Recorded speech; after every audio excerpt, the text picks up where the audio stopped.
there's no excuses why not. Look, from what I don't get into negotiations because Vergil has Rick Morrigan, Golden Boy Promotions, who are the best at what they do, you know. But they do tell me, they do ask me, and Boots knows that it's the biggest fight at that division. It's the biggest fight to make. But now, I'd rather fight. Unifications are more important. Not against Kelly. Even if it's a unification, it's not as big or as important. Plus, if you want to fight Kelly right now, you're taking advantage of a man that has look. There's Vergil. The only fight fair and square is against Vergil. And if Boots doesn't do it, then he doesn't want to fight Vergil. And if he doesn't want to fight Vergil, we're moving on. Robert Garcia blasts Ennis's decision to chase unification instead of Ortiz, arguing that his team is choosing the safer championship route over a dangerous showdown with Vergil. Kelly can't even fight, man. If they make Kelly fight, they're taking advantage of the moment. And obviously Kelly's going to agree to it because Kelly knows he's going to get a huge payday where he could lose to anybody else for a couple $100,000 and he'll get a lot of money against Boots. So he's going to take it. And they're gonna force him, not force him, but they're gonna put him in the position where he has to take him. And Boots becomes another belt, which is not, So Vergil could take 3 belts in one night. But then guess what? After that, he's gonna say, well, guess what? I'm so close to undisputed, so I'd rather go for undisputed against Fondora. Hearn, however, pushes back on that criticism by pointing to how dramatically Ennis's position has changed. With greater leverage and multiple championship opportunities, his priorities are different from when the Ortiz fight was first discussed. Collecting more belts has become the immediate priority. Not really. I mean, look, I'll be honest with you, I'm not trying to be negative about the fight. You've heard me talk about the fight for a year and how great a fight it was, and it still is. There's nothing's changed in that respect. The only thing that's changed is Boots Ennis has become unified world champion, and there can be no doubt at the way that his star has risen in that process, right? So he was taking the smaller side of the piece last time. He was going to be the B side. He agreed to everything that they wanted to get that opportunity. So you imagine how he feels now he's king of the castle. And we're not looking to rub anyone's nose in it or say ha ha, but this has to be reflected. So what does Boots Ennis want to do now? He wants to unify. He wants to win the other belts. He wants to fight Josh Kelly and Fondora. He has absolutely no problem fighting Vergil Ortiz. That explanation has done little to discourage Ortiz, who continues to make his intentions clear. He insists he is ready for any major challenge and includes Ennis among the names he wants. From Ortiz's perspective, getting those opponents to commit remains the biggest obstacle. Of course, you got Jaron Ennis, you got Fondora, you got Kelly. We want anyone that's willing to fight. We're just having problems getting fights right now. No one wants to fight, if I'm being honest. But what can I do? I can't force them to sign the contract, I guess. Hearn, though, draws an important distinction between wanting the Ortiz fight and making it the immediate priority. He acknowledges Ortiz as one of the strongest possible matchups for Ennis, but argues that Ennis is currently chasing accomplishments rather than simply the biggest payday. That difference could determine when the showdown actually becomes realistic. Vergil Ortiz, outstanding fighter. That for me is one of the best fights in boxing. You've only got to listen to me 6 months ago talking about that fight, pushing that fight, trying everything. That's a wonderful fight, but Vergil doesn't have anything that Boots wants other than a big fight and a good payday. He's not chasing paydays, he's chasing legacy. Yeah. But there's still a lot of people that want to watch that fight. But Garcia sees another problem with the alternative route, turning his attention to Kelly's injury and the uncertainty surrounding his return. He questions whether Kelly can recover and complete a proper camp without being rushed back into such a significant assignment. That concern adds another complication to Ennis's pursuit of unification. Now that Josh Kelly got cut, because the cut's pretty bad. Yeah. There's no way he'll be ready by November. No way. If they force him or make him believe that he'll be ready, then they're cheating him. They're cheating Josh Kelly. And Josh Kelly should not be crazy to do it or to believe it. He should know that he needs a couple months just to heal his nose, and then to start preparing for the fight. It's gonna take another 2 to 3 months. So it is pretty much impossible to think like that. And if Ennis ultimately turns back toward Ortiz, Garcia has little hesitation about how he sees that matchup unfolding. He firmly backs Ortiz if the two finally share the ring. Garcia views him as a serious threat capable of swinging the fight in his favor. You know, because I believe Vergil beats him. I think Vergil hits him, Vergil knocks him out. So not everyone agrees that Ortiz should automatically receive that opportunity next. Johnny Ortiz takes a much tougher stance, arguing that Vergil may have lost his place at the front of the line. He points toward unification as Ennis's immediate focus, with Kelly emerging as a possible next opponent. Now all of a sudden, Vergil's talking about, oh yeah, we want to fight this and that. No, you so go. Now you gotta wait in line, stay relevant. Blame your manager or whatever went on. Blame them. And Boots, he wants to unify. Josh Kelly's an easy fight. Let's make it happen. Then Fondora, that's the biggest fight. That's for all the titles. That's what he wants. Garcia, however, remains unconvinced that Ennis should look elsewhere. With other championship opportunities potentially unavailable, he views Ortiz as the most compelling option on the table. In Garcia's eyes, the circumstances are increasingly opening the door for the matchup. it's easy now. It's easy. Vergil already settled with Golden Boy. There's no other fight that needs to happen. That's the fight that needs to happen. I know Eddie and Boots had plans to unify, but I don't think Sandro Sayas is going to be available. I mean, I don't think Fondora is going to be available either.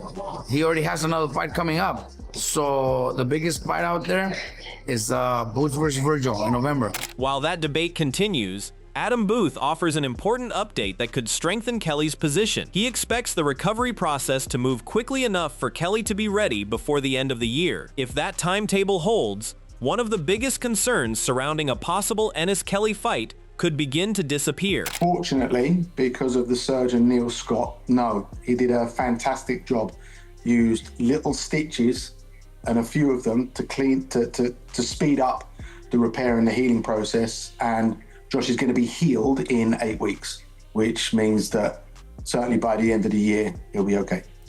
Building on that recovery update, Booth makes it clear that Kelly is targeting the biggest opportunities available. He views Ennis as a realistic option and points to Kelly's history of embracing difficult challenges throughout his career. For Booth, pursuing another major test fits perfectly with the ambition Kelly has shown from the beginning. And Josh wants to unify, whether that's Boots or whether that's Fondora. Now, I don't think he can beat Fondora this year because I think he's doing his WBC mandatory. Boots doesn't have a fight scheduled. He's with Matchroom. He said he wants to fight Josh. Josh, if you look at his career and how very early on he was fighting top 5 ranked opponents in his 10th fight against the former world champion, where he fought Ray Robinson early in his career. Josh has always got excited about taking the fights that people think are a step too far, and this is no different. Wanting this fight goes hand in hand with Josh Kelly's attitude towards his own career. Timothy Bradley offers a surprising twist, viewing Kelly as a potentially trickier assignment for Ennis than Ortiz. He sees Kelly's mobility and reflexes creating a very different tactical puzzle. That style could force Ennis to work harder to establish control and dictate the exchanges. For Bradley, this matchup may be far more challenging than it appears. I think Josh Kelly's a little bit more difficult fight, believe it or not, than Vergil Ortiz. Styles make fights. Josh Kelly don't look like much, but he's quick. He got good reflexes. He got some pop on his shots. He's very deceiving. And he got legs. And he gonna move around all night, and Boots gonna have to chase. He gonna have to chase. And he gonna have to chase. And Boots don't really like to chase. You can hear it when they talking. Well, if he's standing right there in front of me, it's gonna be night. It's not gonna be a short night. They like guys that stand in front of them. Vergil Ortiz, yeah, they like guys that stand in front of them. That's what they like. But I think the fight's gonna be a little bit more challenging just because of that aspect. Even with those stylistic concerns, Bradley still gives Ennis the clear advantage if the matchup happens. He expects sustained pressure and intelligent ring control to gradually reduce Kelly's room to operate. Once Ennis begins finding openings, Bradley sees the balance of the fight shifting heavily in his favor. I think Boots will eventually catch up with him. cut him off, hurt him with a big shot, because, you know, Josh Kelly isn't the most, what do you say, his defense, even though he's very elusive, boost throwing combination, something eventually gonna crack it, gonna crack that defense. You know, especially when guys that they just like to use the head movement and be, you know, elusive and agile. You can let those punches fly, man, and something eventually is gonna get in there on the guy.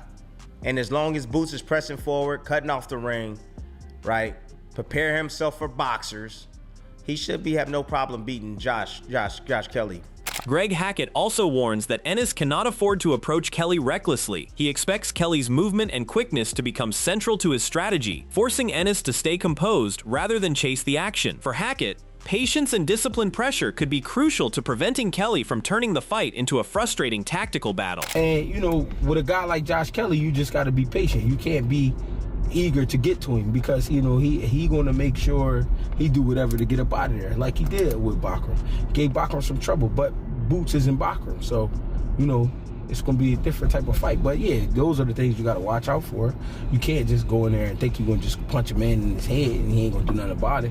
No, Josh Kelly is going to be quick on his feet, and especially fighting Boots, that's going to probably be the quickest we ever seen him. He's going to be quick on his feet, hands going to be fast, and he's going to be trying to get in and get out. You know what I mean? So you got to be good and patient and be ready to go to that body. You know what I mean?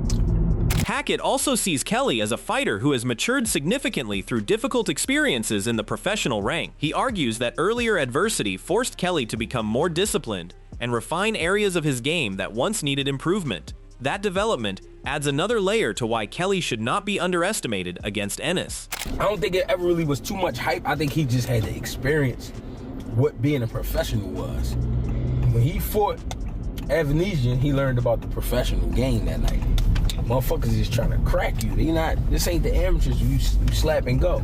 This ain't that. Motherfuckers just trying to crack you. They trying to knock you out. So I think he really realized, like, all right, that night, like, all right, I gotta tighten my game up. You know what I mean? I gotta really pay attention to myself and tighten my game up. And that's what he been doing.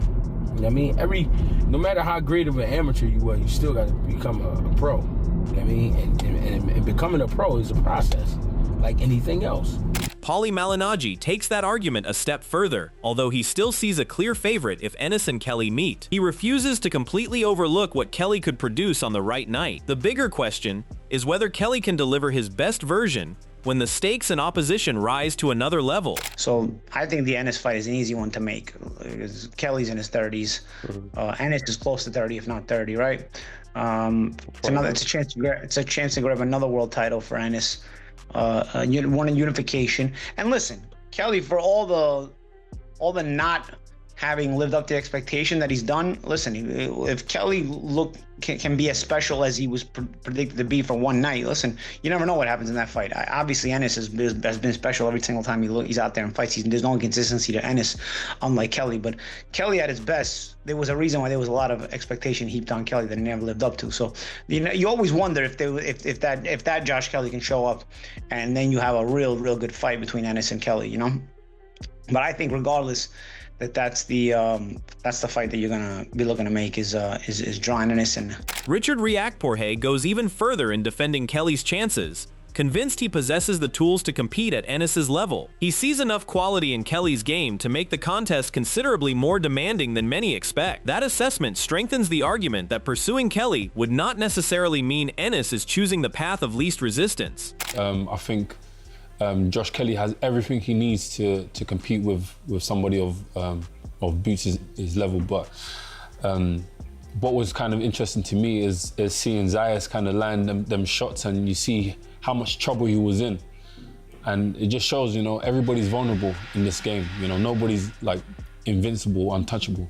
I think I definitely would love to see that fight. I think that would be amazing, and I think he would do way better than Zayas as well. But Kelly is only one championship route that could pull Ennis away from Ortiz. Chris Algieri widens the discussion by pointing toward Fondora, whose development has made him an increasingly difficult puzzle. At the same time, Algieri refuses to overlook Ortiz or Kelly, emphasizing just how different the challenges surrounding Ennis have become. Talk about a guy who used to allow people to hit him and then has figured out that you shouldn't do that at the highest level in that Brian Mendoza fight. But since then, he's been very, very good. So, yeah, I can understand why people would see him as the final guy because, again, with those physical advantages and the way that he's getting better, very, very difficult to deal with. Vergil, the inactivity really worries me because you got sharks circling. And Jaron, with the level of talent he can beat anybody on any given night. So, yeah, it's a really interesting time. And then even I got another title list, Josh Kelly. Yeah. Very, very difficult style. And he knows what he is, he knows what he isn't. He will fight his fight. So he's a disciplined guy. He's got a lot of heart. He showed that in the Murtaza Aliyev win.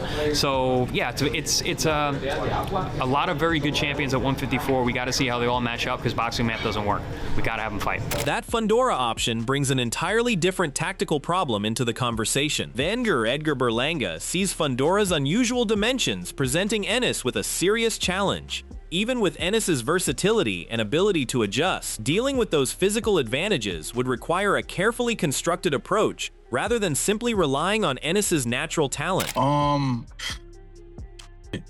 If you can't box from the outside, then you're gonna have to, you know what I'm saying, you're gonna have to turn into a brawler, you know what I'm saying, and make the fight ugly, you know what I mean, and try to beat him from the inside. Man, you know, I think Jaron Ennis has the ability to do that too, to beat the guy from the outside, even though, you know, Fondora is a different type of, he got a different type of arm reach. Yeah, like he's super tall, bro. Like he could touch the moon, you know, so yeah. Guy, it's gonna be tough. You know what I'm saying? It's going to be tough. I just feel like, you know, Jaron Ennis just has to really prepare himself correct for that fight. You know what I mean? And just really work on just breaking him down from round 1 all the way to round 12. Danny Garcia shares those concerns, although he gives Ennis the advantage in overall ability. Fondora's dimensions and southpaw stance make the matchup far from conventional, while previous fights have also shown areas that can be exploited. That combination leaves Garcia seeing both significant danger and opportunity for Ennis. Boots definitely got the better skills, faster, hits hard, more athletic. But Fondora is just 6'7", so I think that's the problem. He gives anybody a hard fight just because of his height and he's southpaw. But I think he's there to be hit. Lubin put him down. That was the Mexican guy that stopped him. Mendoza. Yeah, Brian Mendoza stopped him. So he's showing like vulnerabilities. But I think it's a great fight. But I think Boots may knock him out too. Coach Breadman takes the Fondora problem even further, focusing on how difficult it would be to properly prepare for such an unusual opponent. Fondora's dimensions are extremely difficult to replicate in camp, while his experience and continued development only complicate the assignment. That makes the matchup a completely different challenge from anything Ortiz or Kelly would present. Fondora is 6'6" in boxing shoes. Where do you find that at? With a jab, with an uppercut, with a hook. He's mean, he's battle-tested, great conditioning, and he's improving in front of our eyes. So that might be, you know what I mean? The fact is, Vergil was right-handed, about 5'9", 5'10". You could find 20 sparring partners. They may not be better than him, but they can give you what he gives you. It's hard to find something for Fondora. You have to get heavyweights or cruiserweights to spar you, literally, because junior middleweights and middleweights don't walk around at 6'6". And like I said, there's only one Mike Fox. So I just think that for whatever reason, this is the way my mind is viewing it, that Boots and Fondora is an early round shootout. And for Breadman, solving that puzzle is not simply about Ennis having more tools at his disposal.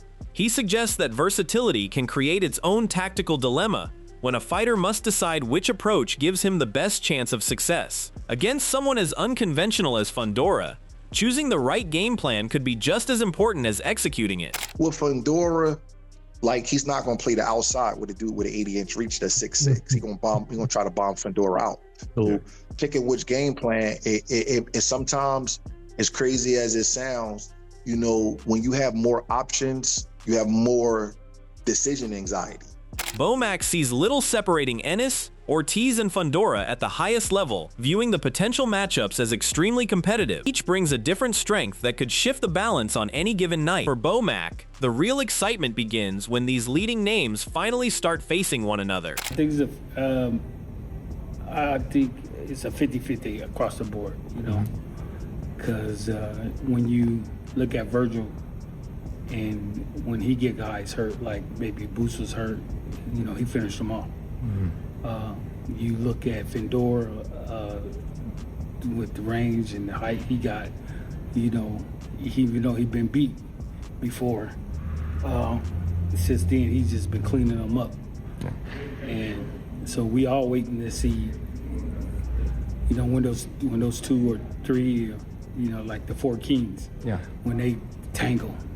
So we, you know, as boxing fans, we just sit back and wait. With Ennis focused on collecting more titles and Ortiz still pushing for the showdown, their collision remains one of boxing's biggest potential fights. But if Ennis takes the Kelly route first, how long will Ortiz be willing to wait? Is Ennis making the right move by prioritizing unification, or should Ortiz be next regardless of the belts? And if they finally meet, who wins? Boots Ennis or Vergil Ortiz Jr.? Let us know your prediction in the comments. And don't forget to like the video, subscribe to the channel, and turn on notifications for more boxing news and analysis.